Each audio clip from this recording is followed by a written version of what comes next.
Log on, tune in, find out. Another good idea from Cambridge. Happy to have, we're very happy to have Guy Kindler. We're already happy to have Guy Kindler. Will tell us about quantitative results. Yes, so quantitative version of the Gibbard-Satterthwaite theorem,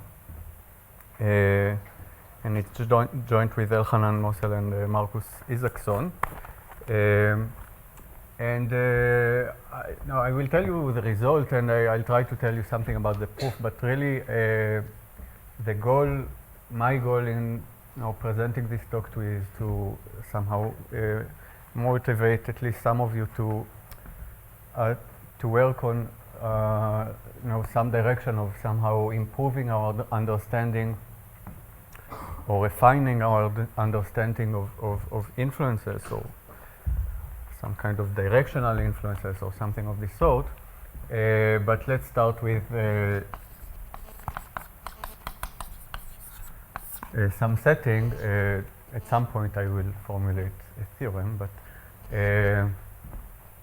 but let's begin with just a setting. So the setting is that we have some function from sk to the n into, by k I mean just the set 1 through k. So when I look at, and sk is the set of permutation of k elements, but really I want to look at an element of sk really as a total order, or actually a preference on a set of k alternatives, and then the coordinate is really a voter that needs to somehow tell us what he thinks of the k different alternatives. And so now f really is a function that takes the preferences of all the voters and gives us one winning alternative.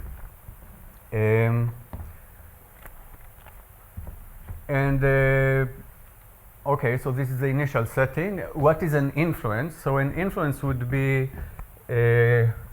an element x that equals x1 through xn in sk to the n, and some version of it that is equal, except in the ith coordinate where it's different, and if f of x is different than f of x squiggle, then we say that we can say that x is influential, or an influential point, and we can say that the ith coordinate or the ith voter is influential at x. We can say many things. So we can sort of say that x is in the set of influential points of x, and we can say that it's actually influential at the ith coordinate, and we can even say that it's influential from a to b if f of x is a and f of x prime is b. And we can study quantitative questions about influences, and we do. But so far, there is no real use of the fact that we're working on this set of permutation sk. There is nothing about the structure. This is really just a function about some product space. So I want to look in a somewhat more refined way about on these influences and distinguish different versions of influential x's. So here is a picture that I drew before the lecture. So just look at the upper part for now. So here is our x. It has many coordinates, And here is the ith coordinate. So these are the preferences of the ith voter. I didn't write all of them. I just wrote where he put A. So he prefers A to B. That's obvious from the picture, if you can see my font. And suppose that f of x, and I wrote A and B because f of x turns out to be A. And now I take the ith coordinate and I change the preference. So the ith voter now changes her or his mind, and f of x is now B. Okay, so this is so I found an influential point. X is influential on the ith coordinate, but now I want to look at it a little bit closer. So f changed its value from A to B. And if we really look at it as a voting system, it makes sense, because what happened between this x and this x squiggle, sorry, is that, well, the preference of the ith voter changed, and instead of preferring A to B, now B is preferred over A. So this is a kind of it makes sense that that when you vote, if you suddenly prefer B to A, it might be that the outcome of the election will change from A to B. So here is an example. So this is, I call this a monotone, influential transition, or a monotone influential edge. But I must say that monotone here is a little confusing, because this is, there is no, if we just look at x and x squiggle, there is no monotone passage here. It's not defined what, there is no direction of up. Monotone is defined with respect to the change in f. So it's, the change in f is in the same direction that, as the change in our preference. So here is an example of the opposite direction, right? So here A is preferred to B, but unfortunately the outcome is B of the election.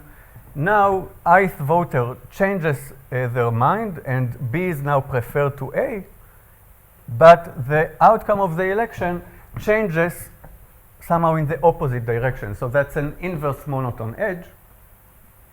And that is somehow counterintuitive, or not the right direction that we expect in a real voting system.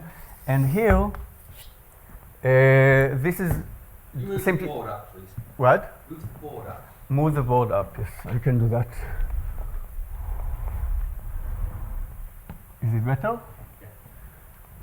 Okay, so here, actually the preferences between A and B, I don't know about what happened to the other candidates, and A and B may have, maybe it doesn't seem so from the picture, but A and B may have shifted their place in the preferences, but still A is above B, so this is a non-monotone influential edge.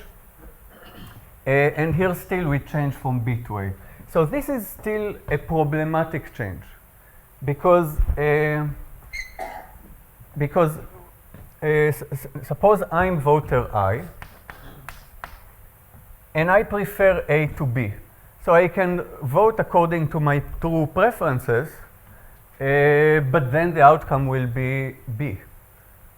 If I change my preference either to this version or in this version, suddenly I get f of x equals A, which is really what I prefer according to my true preferences. So this kind of edges, this kind of influential edges, I like less in a voting system, because it gives an incentive to a voter to not vote according to their true preferences. So this I call manipulative edges, and I write x in manipulation of f. But it's not an x, it's Well, I didn't say what an edge was, but it's an edge. But it's a, it's.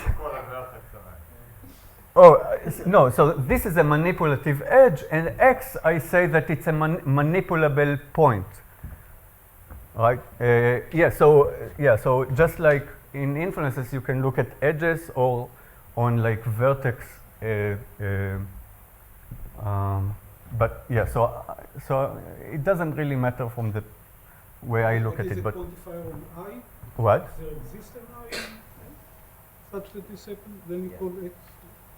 Yeah. So if there exists an I and some preferences, some change of preference such that this exists, I say that X is a manipulable point of F.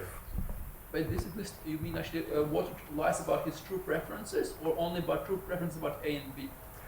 So any, right, I would like, in a nice society, I want everyone to just say what they think and get the optimal result that they can, right? So any change in the preference in I, of the ith voter, that leads to a more favorable outcome, I don't care whether A and B stay in place and all the rest move. That's still called the manipulation in my book. Any such change I call a manipulation. So for example, you think that the good voting scheme F does not allow any manipulable. Yes, so it would be nice to have, thank you. It would be nice to have functions, voting functions, that have, of course, there are many other properties that I want of voting functions, but having no manipulable points could be a very nice property of voting functions. So here are, let's consider examples and see how reasonable it is. I can tell you in advance that actually there are no such interesting functions, but let's first look at a few examples. So one is the majority between, say, two alternatives, A and B. So even if there are more than two alternatives, I can just decide that I will look at, in every voter, I will look whether they prefer A to B or vice versa, and only A and B are possible outcomes of this voting scheme, and who gets voted is by majority. So this has no manipulation points. All transitions are monotone. If a voter changes their vote and the outcome goes from A to B, it's because the role of A and B switched in the right direction. So majority between two voters, between two alternatives, really does not have any manipulation points. We can try to generalize to more alternatives, so we can look at the plurality between, say, three alternatives, A, B, and C. So this is the case where we only consider three alternatives really. Perhaps there are more, but these are the alternatives that we really consider, and we look among these three which is ranked highest most often. And this is the winner. And if there's a tie, then I break it out somehow. It doesn't really matter. I choose some rule for breaking ties. This actually has manipulation points, as we actually viewed in some American elections not too long ago. Right? You have two candidates which are almost tied, and you have the third candidate which is preferred by a tiny fraction of the population over the two candidates. So now it would make sense for the people who prefer the third voter, say he's very left-wing, it makes sense for them not to vote according to the to their true preference, but instead to vote to the second voter from the second alternative from the left, so that he will win. In true life, this didn't happen, but in principle, it is rational for a voter when there's almost a tie. It is often rational for a voter to not vote according to their true preference. Hang on a minute. Is that the same as which two are being put in a different order here? Which candidates are being put in a different order here? I agree, it may be rational for them to vote for their second preference because they prefer the second preference to the first. But is that the same as saying that you're interchanging the orders the wrong way around? Yeah, so the example would be, let's see, so let's say that B, okay, so let's say that A is the most left-wing candidate. Sorry, I need A to be the second, so A would be, yeah, somehow, okay, no, I don't have a choice. So A is the middle preferred candidate, and B is the right-wing candidate. And suppose that B is okay. So B is the right-wing candidate. I need to put C here. So B and C are almost tied, and I prefer C to A to B. Right? So C is the most left-wing, and I prefer him the most. The second one that I prefer is the middle candidate, and the right-wing candidate I prefer the least. It makes sense to me to keep the order between A and B, but move C, I don't know, somewhere here. Right? Because then I get A, which is more preferable to me. Right, exactly. Right? That's the last one, yes. Okay. Good. Okay, so, and if you look at it quantitatively, well, then, at least for if voters are somehow uniformly random, then in plurality, the probability of X being a manipulation point is roughly 1 over square root n. Right? Because it's the probability that there's a tie between two candidates that can be broken by some voters. And, sorry, plurality does not have manipulable edges of the second kind, intermediary kind. Right. This will not, yeah, this kind it will not have. But also this kind is as bad for some purposes. Okay. Any other example of a voting scheme that has no manipulable points? Yes, dictator, of course. Right? If whatever voter I says we do, then there is no reason for for anyone to lie according to their preference. Well, if you are the voter I guess that would be true. You should choose I randomly. What?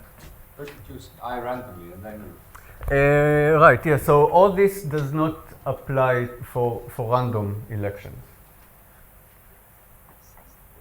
Yeah, you could just choose a voter randomly. Also, you could just choose an alternative randomly. Still. Okay, so the following was proven by Gibbard and Satterthwaite in 72 and 73 independently. So we have a function which is this voting rule or voting scheme, and it has at least 3 values. So this rules out majority between 2 candidates, and also it is not a dictatorship. So this rules out the second example that we had. Then it has at least 1 manipulable point.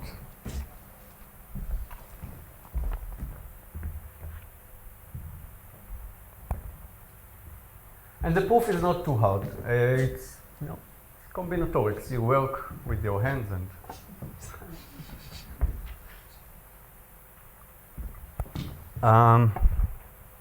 but of course it has important consequences in economics or decision-making theory, if there is such a theory.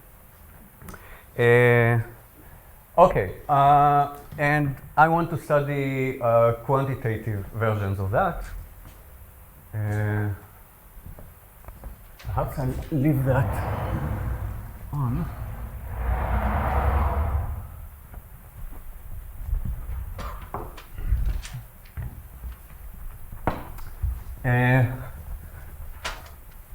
So there is work by Friedgut, Kailai, and Naor, fairly recent. What? Nissan, sorry, yes, I'm used to a different FKM. Sorry, Nissan. Friedgut, Kailai, Nissan, Noam Nissan, that looks at the K where there are only 3 alternatives. And suppose that the distance of f from the non-manipulable functions is at least epsilon. So the non-manipulable functions are those that have 2 values or are dictatorships, and the value of f from each, the Hamming distance of f from each of them, the normalized Hamming weight distance, is at least epsilon. Then the fraction of points that are manipulable is at least epsilon over n. Actually, the result deals with counts manipulable edges and not points, but that's the translation to points of the result. Dividing by S3 to the n. What? That's the normalized, yeah, so it's the number of points here divided by 3 factorial to the n. Yeah, and what we proved, so the result uses some harmonic analysis and some other things, and somehow it only works for k equals 3, and we have a result that somehow only works for k 4 and above, so they work together fine. So k is at least 4, but we also need one more thing, which is that f is neutral. I will say what that is in a second. Then and also the distance of f from say dictatorships is at least epsilon. Then there is a matter of the distance of f from functions that have 2 values, but somehow if it's neutral, then this is not going to happen. Then the fraction, I guess you don't like the absolute values, I can write mu, which is the normalized measure of the fraction of, so this is really the fraction of manipulable points is at least some constant, and I have here some power of epsilon, and here I have something which is a polynomial in n and k. I'm a little embarrassed to write what it is, but there it goes. n to the 3, k to the 32. I'll move the board up. Is the epsilon over n tight? No, the epsilon over n doesn't seem to be tight. Possible that it's a constant? It's not possible that it's a constant. That's really why I showed the plurality. So some power of n is necessary. Somehow it seems that square root n should be the right thing. Excuse me, can you write the distance? What do I mean by the distance? So the distance between f and g, let's define it to be just the probability over x chosen uniformly in sk to the n that f of x is not equal to g of x. And then if you have a family, then it's the minimum over that family. Good. So yeah, so some power of n we have to have here. And n to the 3 is actually not so bad. So this is not really what I'm embarrassed about. What I am embarrassed about is this k to the 32. And it's not even the fact that the power is 32 that I'm embarrassed about. It's the fact that k appears here at all. It's not clear that there needs to be any dependence on k here. Somehow, oh, I need to first tell you what this neutrality requirement is before I start speaking about parameters. So neutrality really means that f doesn't care about the names of the alternatives. So neutrality. So f is neutral means that for every permutation over the alternatives, if I apply this permutation over all preferences and then look at the value of f, it's the same as looking at the value of x and then apply the permutation. So really what this means is that f doesn't care about the names of the alternatives. More questions? Okay, and then it seems somehow that by playing with it a bit, it seems that the more alternatives that you have, somehow it becomes harder to avoid manipulations, and yet our result deteriorates with k. And also our result is combinatorial. There is no analysis, no representation theory, and it seems that it might be both to get the parameters right and also to find somehow a proof from the book to this result. It seems plausible that you need some nice analytic proof. So really the main result the main goal in my talk is to present the problem of like coming up with the methods to work with such questions using analysis.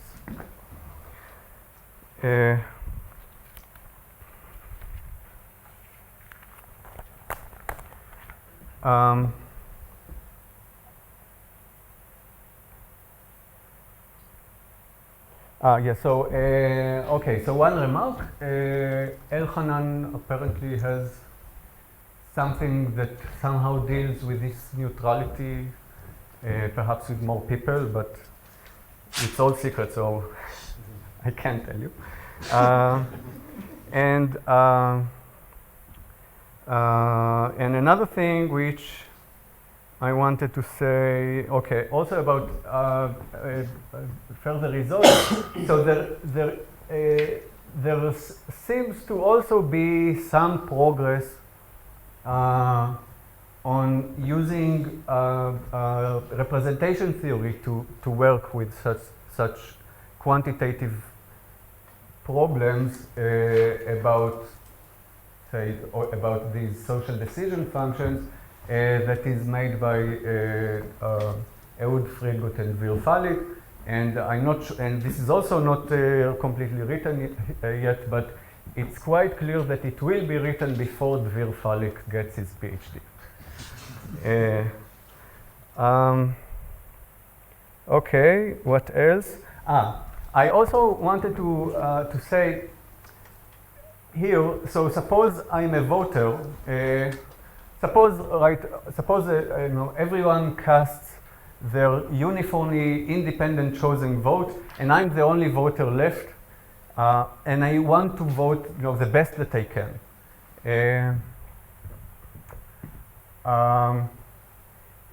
This theorem, as it is stated, is a little bit problematic because I have k factorial different choices of what to vote, and according to and it's not clear that I can, even if there exists some way for me to manipulate, it's not clear that I can find it. But actually, our theorem also gives a way to somehow find a real manipulation with probability, which is inverse polynomial in n and k.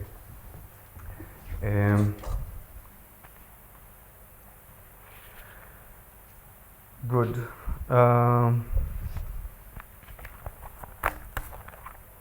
Yeah, so this kind of ruins the option to somehow hide the manipulations computationally or something like that.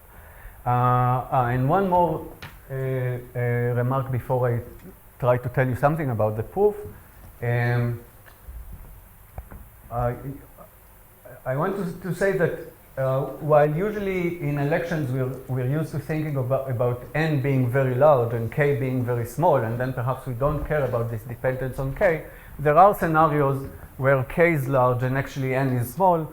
So one of them is when, say, there's a small committee that needs to choose someone to hire from a very large list, or you get rankings from like 3 search engines and you might want to somehow compile a uniform ranking of the web pages. Good.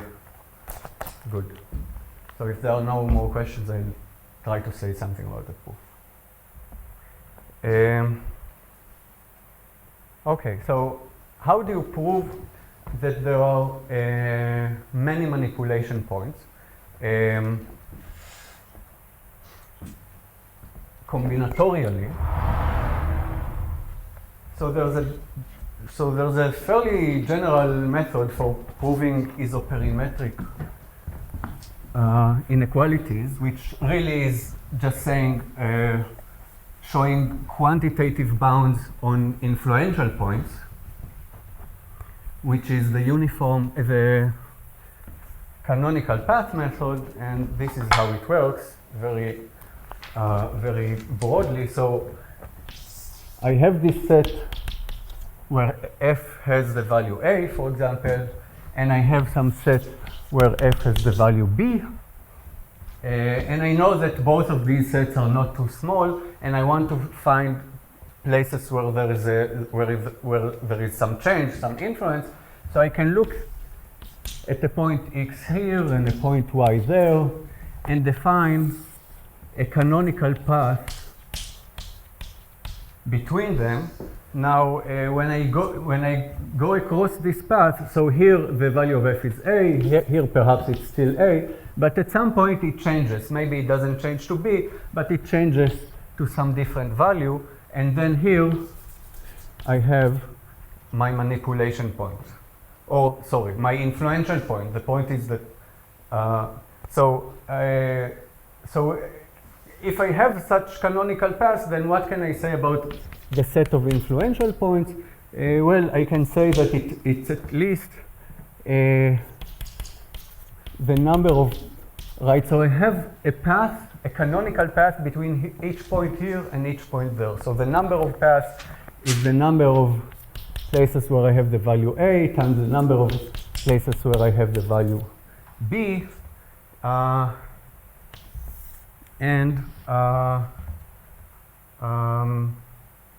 Yeah, okay, so suppose I want the measure right? The fraction of points which are influential, so I need to define by, to divide by k factorial to the n. And what else am I missing here? The length of the path. What? The length of the path. Not only the length, but say r, which is the arity. It's how many points I may, so it may be that several paths go through the same point and then I count it multiple times. So this is a general method. All I need to find is these canonical paths between x and y, and then bound the arity, the amount of times that I count each point. All right, so if I want to just say it in measure terms, then I can write just the mu of the set where f is a times mu of where f is b. So when I write mu instead of number, it's as if I divided by k factorial to the n. So now actually k factorial to the n appears here. And if I want to get a meaningful bound, then r needs to be at most something like k factorial to the n. And this method actually works for influences, but of course when the value of f changes from a to c, it doesn't mean that this change is a manipulation. It might be like it might be a monotone change. So the question is how to adapt this method so that I can actually bound from below the number of manipulations. So I need to define. So okay, so let's see what I do have. I do have a large set where f has the value a, because f is neutral and it has any. And it accepts the value a at exactly 1 over k of the points. And the same for b. And actually, because of this method, I can say that there are many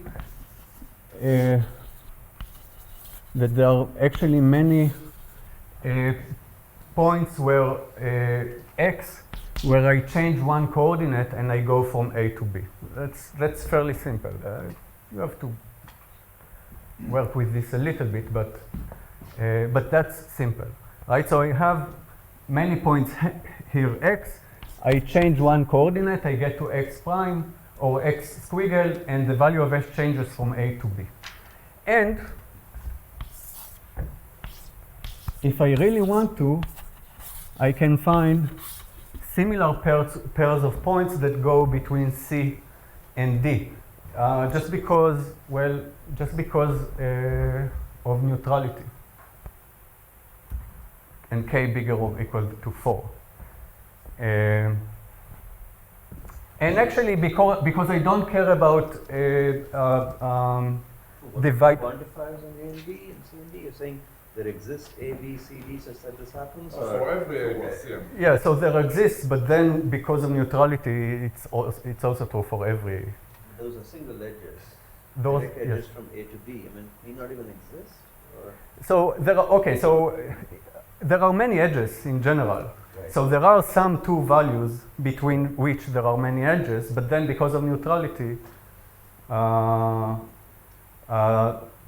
right, just change the names and you get edges between any two values, right? Yeah, and actually it seems that I'm making a lot of use of neutrality here. You don't really use all of it. Somehow we use neutrality in a very weak way. So I have this picture. I have influential edges and some more influential edges. And actually, if I divide by n, I can find one coordinate. So I can make it so that all the influential edges here go on the same coordinate. And I can, even if I want, make it so that here the edges go on a different coordinate. Because I know that f is far from a dictatorship. That's no neutrality here. That's being far from a dictatorship. So there must be another coordinate that also makes a difference. And now, of course, I might want to try to go from any, let me move x here a little closer. So I can try to define a path here from x to y. And actually, if I do define such a path, it's actually quite clear. Well, with the first attempt is quite clear, right? So x is x1 through xn. So I can define the jth element of the path without loss of generality. Let's assume that I here equals n. I don't want to run over this coordinate I. So this is the last coordinate that I change to go from x to x squiggle. So then I can look at define xj to be y1 through yj, and then xj plus 1 through xn. So in each edge on the path, I just change from xj to yj. You want the same j? The same j as in the changing coordinates between the y's? It's the same. The changing No, coordinate. it's not the J in the switch in the between picture. C and D. Oh, yes. No, yes. Sorry. Yeah, I tried to find something different than I, actually, but okay, yeah, so make it L. Right, so I start with L equals 1. I just change the first coordinate of x, and so forth. And of course, here the value of f is a. At some point, I'm going to get some different value of f, because here it's c, and I will have an inflection point, but I want a manipulation point. So note that I can try to do a similar path starting from x squiggle. So x squiggle is exactly as x, except for the last coordinate, which is xn, I don't know, prime. So I can apply, so I have this path going from x to y. I can apply a similar path on x squiggle. And again, here the value is b, and at some point it may stop being b, or it may not stop being b. So this is the picture, this is the path. Well, it's an initial picture. I will have to change it perhaps in a few minutes, but now I want to find the manipulation point.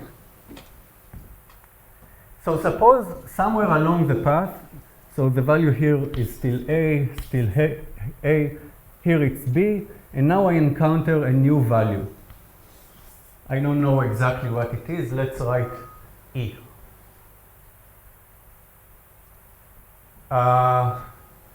Now I claim that there is somewhere here a manipulation point.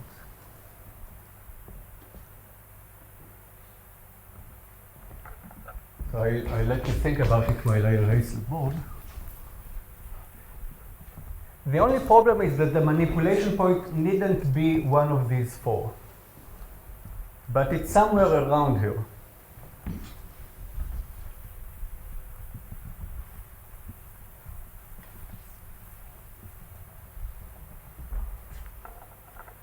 So suppose that this is, I don't know, the 7th step in the path, right? So so x7 is just y1 through y7, and then x8, and so forth. And x7 squiggle is sort of the same, except here I have x and prime.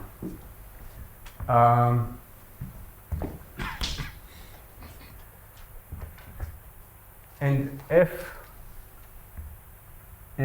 here is a, and f here is b. And also in x8, I have also y1 through y7, but then I have y8, x9, and so forth till xn, and here f is something new, it's e. So now let's look at the function f, but I restrict it to points where the first 7 coordinates are y1 through y7, and the second coordinate, and the 8th coordinate is whatever, and also the 9th coordinate, so the n-1 coordinate comes from x, and the last coordinate is whatever. Right, so this is a function from Sk2 to my set of alternatives. How many values does it obtain? At least 3, right? And you have to check that it's not a dictatorship.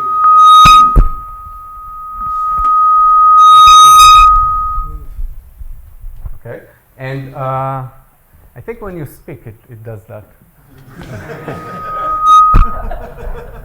Hola. So, right. So this restriction of f has 3 values. It's not a dictatorship. Then there is some manipulation point.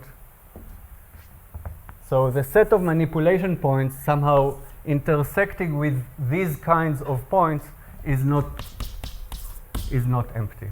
So I found a manipulation point. So I go on a path, I find somewhere where the value changes. Of course, I need to go over all cases.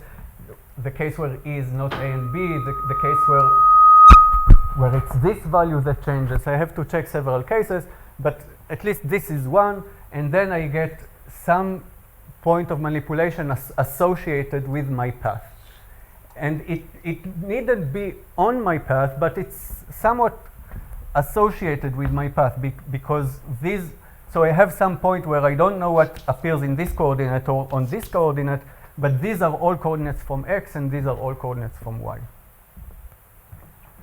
Okay, so now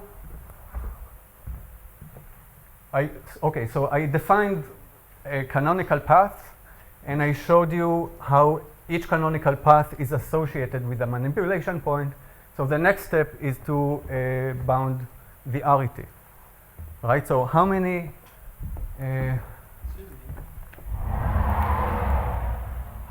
overcountings? Excuse me. What? I didn't understand the role of Yes, you have a reason not to understand because I didn't use it at all. Oh, so it's not the place where you use the fact that k is larger than 4. Okay, so what happens is that I'm cheating, and perhaps you can think where I cheated and why what I just said doesn't work, and then you have to still use the d to make it work. But in the meantime, let's just count the arity.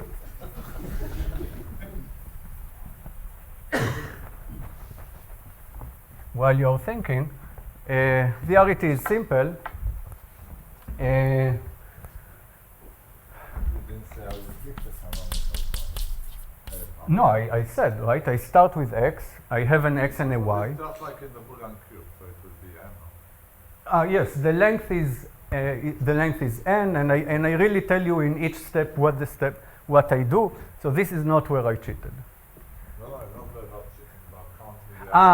cheating, about counting the About counting the arity. Yes. So the canonical path is defined, and now suppose I look at I look at a point, and I want to somehow. So how will I compute the parity? I will look at the point, and say, suppose that this is the manipulation point that I chose, and I want to bound the sort of the number of pairs x and y whose canonical path might be associated with my point. Right, so if I have this point, first of all, I don't know so this coordinate, I know which it is. It's the last coordinate. But this, so I have this point, and I got it by changing this coordinate in some other point. I don't know which coordinate I changed. So there are about, I don't know, n options, n minus 1.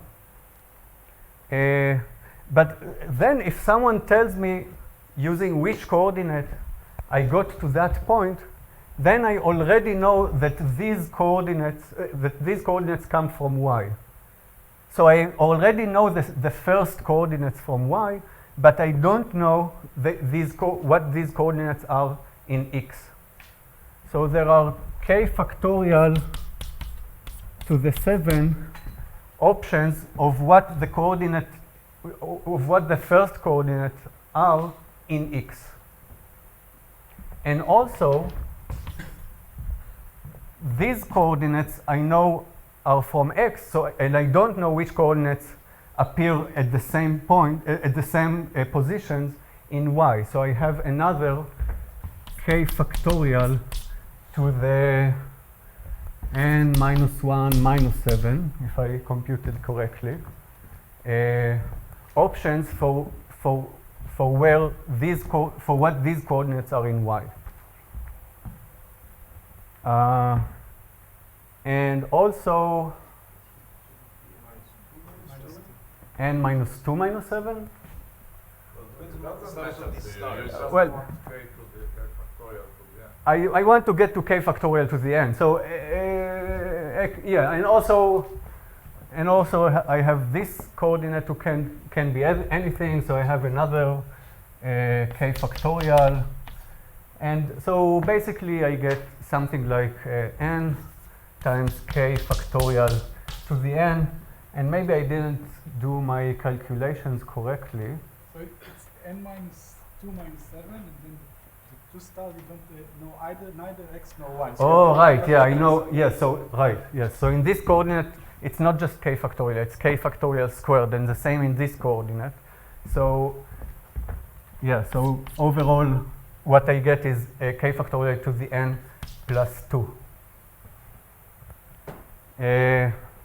So this gives me that the fraction, so this is kind of what I wanted. I wanted at most k factorial to the n, and I get k factorial to the n plus 2. So really, the bound that I get on the measure of manipulations is at least, well, some polynomial over n and some function of epsilon. Doesn't really matter. I didn't look at epsilon so far at all. But here I get k factorial to the second power. So this is nice, and it's a nice argument, I think. Cute, but it's not what I wanted in two ways. One is that I got k factorial instead of polynomial in k. And the other is that this argument is false. So let's deal with the two leftover problems in the remaining minutes. So to deal with the fact that instead of k factorial, I want a polynomial in k here, what I really have to do, so where did I get this k factorial to the second power? As Elchanan said, it's because here when I have the star, I don't know anything about the x coordinate here and anything about the y coordinate here. So the way to handle it is to somehow take longer paths, but ones where you don't just erase the coordinate completely and put in what you get from y, but do it gradually. So that here, instead of star, you will have some information left over from the x coordinate and from the y coordinate, and therefore you will not have to really divide by k factorial squared, but instead by something polynomial in k. So really, each step, what it will do is it will change the ranks of at most, say, 4 voters. It's not a proof of the Gibbard and the other guy. Satterthwaite. Don't you get, if k is large, don't you get many manipulation points just because it really matters? There are 2 alternatives. Don't you get a polynomial fraction of sk, which is you can change to, because you really care about the alternative between just 2. I'm just wondering if they're proof. When you have they prove that there is a manipulation point. If k is large, don't you really get essentially that the one point to find is actually lots of No. Most of the proof they do shifting, so they move some alternative to the top, and then another alternative to the top, and then another. So it's not measure preserving. All of the operations are combinatorial. They play this game where they just move a lot of alternatives up and down without any control. So it actually doesn't give anything. They just, you want to localize to 2 alternatives, so you want to move all of them. You want to move these 2 to the top. So this is something that doesn't preserve the measure somehow, because in the measure these 2 alternatives can be anywhere. Yeah, but you float them to the top, and then in the bottom, if you reorganize. So that's similar to what we're doing, but they're not similar to what you're doing. But So this is not what they're doing. Right? So No, but it's a more basic result. You could have proved it in the case of two players, and then infer it rather than change the path. But it doesn't matter. Okay. There's still a matter about it. I don't know. Okay. Yeah. So, but one thing that is reasonable to note at this point is that really we used Gibbard-Satterthwaite as a black box.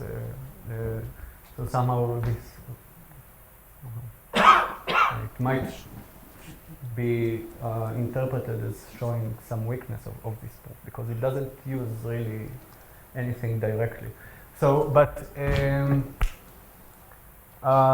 what did I want to say? Okay. So I sort of said very vaguely how you get rid of this k factorial and instead have a polynomial in k. Let me just say where I cheated. So I said that, right, here is this path that I go for, say, from x to c, and at the beginning the value of f is a, and then it's still a, and then it's a, and then it changes to something, and I call this e. But actually it can change to something like b, and then I don't have 3 values. So what do I do? And to sort of to go over that problem, I need to change the path somehow. So instead of in each step just going from whatever was in x to whatever was in y, I go from whatever was in x to whatever is in y, except that the ordering between A and B is preserved. And then if I go from A here to B, because the order between A and B is preserved, then it's a manipulation point.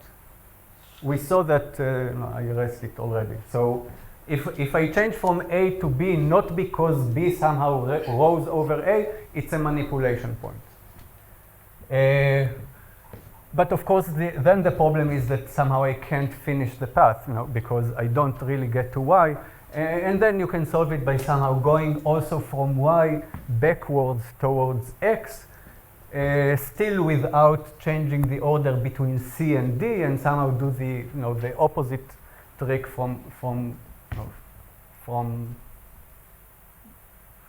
that side of the path. I try to find a better way. Yeah, I'm not going to really do the details, but I think from here it's really just an exercise.